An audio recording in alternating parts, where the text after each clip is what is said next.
किरण सामंत यांनी निवडणुकीतून माघार घेतल्याची पोस्ट ही शिंदेंना त्रास होऊ नये म्हणून केल्याचं मंत्री उदय सामंत यांनी स्पष्ट केलंय। मात्र सिंधुदुर्ग रत्नागिरीची जागा ही शिवसेनेचीच आहे। 2 ते 2.5 लाख मतांनी आमचा विजय होऊ शकतो असा दावा सामंतांनी केलाय। कालच सिंधुदुर्ग रत्नागिरीतून माघार घेतल्याची फेसबुक पोस्ट किरण सामंतांनी शेअर केली होती। त्यानंतर राजकीय वर्तुळात खळबळ उडाली। मात्र या जागेवर दावा कायम असल्याचं उदय सामंत यांनी स्पष्ट केलंय।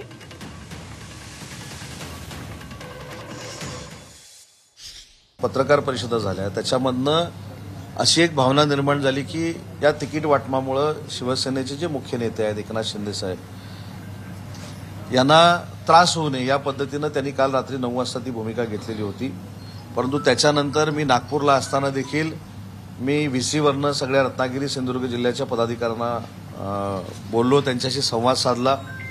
4 तारखेला म्हणजे उद्याच 11 वाजता आमची देखील पदाधिकाऱ्यांची बैठक ही रत्नागिरीला माझ्या निवासस्थानी मी आयोजित केलेली आहे। मी वैयक्तिक त्यांच्याशी बोलल्यानंतर आजही शिवसेना भाजपचा तो मतदारसंघ आहे आणि शिवसेनेमधले जे पूर्वीचे खासदार आहेत हे दुर्दैवानं आमच्यासोबत आलेले नाहीत, त्याच्यामुळे त्या जागेवर शिवसेनेचाच दावा आहे।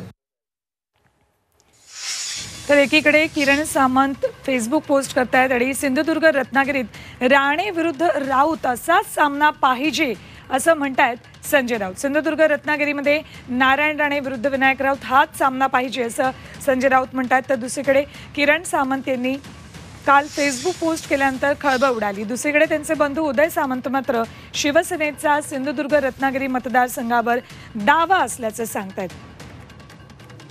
तर राणे विरुद्ध राऊत या सामन्याचं आम्ही स्वागत करू असंही संजय राऊतांनी म्हटलंय। काही वेळापूर्वी पत्रकारांशी बोलताना त्यांनी ही प्रतिक्रिया दिली आणि रत्नागिरी सिंधुदुर्गमध्ये राणे विरुद्ध राऊत असाच सामना पाहिजे असंही त्यांनी म्हटलेलं आहे।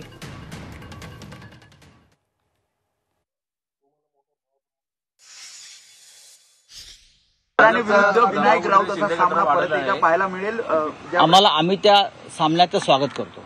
पण आम्हाला हाच सामना पाहिजे, आम्हाला हाच सामना पाहिजे। उदय सामंत म्हणतात शिंदेंना त्रास होऊ नये म्हणून किरण सामंतांनी आपली उमेदवारी, मला त्याच्याविषयी काय माहित नाही।